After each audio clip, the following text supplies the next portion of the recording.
Hi guys, இது என்னோடய first video. Subscribe பண்ணிவிட்டு பெல் சிம்பிளை கிளிக் பண்ணிக்கோங்க.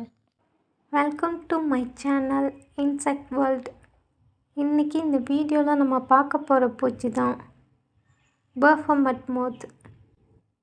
இதுக்கு கிரியட்டோனோட்டஸ் கெங்கிஸ் அப்படின்னு சயின்டிஃபிக் நேம் இருக்குது. ஏன் இந்த பூச்சிக்கு பர்ஃபமட் மோத்னு பேர் வச்சாங்க தெரியுமா?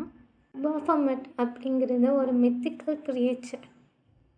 இது ஹிந்து, முஸ்லீம், கிறிஸ்டின் இந்த 3 மதத்துலேயும் புராண கதைகளில் கூறப்படுற ஒரு கேரக்டர் தான் பர்ஃபமட். பர்ஃபமட் பார்க்குறதுக்கு பாதி ஹியூமனாகவும் பாதி ஆடாகவும் தெரியும். பார்க்குறதுக்கே கொஞ்சம் பயங்கரமாக இருக்கும். அந்த பர்ஃபமட்டோட கொம்புகள் பார்க்குறதுக்கு நீளமாக கூர்மையானதாக வளைஞ்சு இருக்கும். அதே மாதிரி தான் அந்த பர்ஃபமட் மோத்துக்கும் பின்னாடி உள்ள கோர்மோட்டாக்கள் இருக்கும். அதனால தான் இதுக்கு பர்ஃபமட் மோத்துன்னு பேர் வந்துச்சு. மோத் அப்படின்னா அந்துப்பூச்சின்னு அர்த்தம். இது ஒரு பொதுவான பெயர். பொதுவாக அந்துப்பூச்சிக்கு பெரிய ரெக்கைகளும் ரோமங்களையும் கொண்டிருக்கும். இது இரவு நேர பூச்சி. நைட்டில் மட்டும்தான் வெளியில் வரும். பெரிய முட்கள் போன்ற முடிகளை கொண்டது கம்பளிப்பூச்சி அப்படின்னும், ரோமங்களை கொண்டதை அந்துப்பூச்சினும், இது ரெண்டும் இல்லாததை புழுக்கள்னு சொல்கிறோம். இந்த பூச்சியோட லாவக்கள் அதிகமாக மாதுளை மரத்தை தான் சேதப்படுத்தும். ஃபீமேல் பர்ஃபமட் மோத்தோட முன்ரெக்கைகள் பார்க்குறதுக்கு கிரே கலர்லேயும் பின்ரெக்கைகள் பார்க்குறதுக்கு ஒயிட் கலர்லேயும் இருக்கும். இதோட வயிறு 4 சென்டிமீட்டர் இருக்கும். அதில் கருமையான கோடுகள் போட்டிருக்கும். மேல் பர்ஃபமட் மோத்தோட ரெக்கைகளுக்கு பின்னாடி 4 கோர்மோட்டாக்கள் இருக்கும். அந்த கோர்மோட்டாக்கள் பார்க்குறதுக்கு ஹேர் பென்சில் மாதிரி இருக்கும். மஸ்காரா மாதிரியான அமைப்பு இருக்கும். நிறைய முள் போன்ற முடியெல்லாம் இருக்கும். அந்த கோர்மோட்டா கிரே கலரில் இருக்கும். அதோட முடி பெண் பூச்சிக்கு சிக்னல் கொடுக்கும்.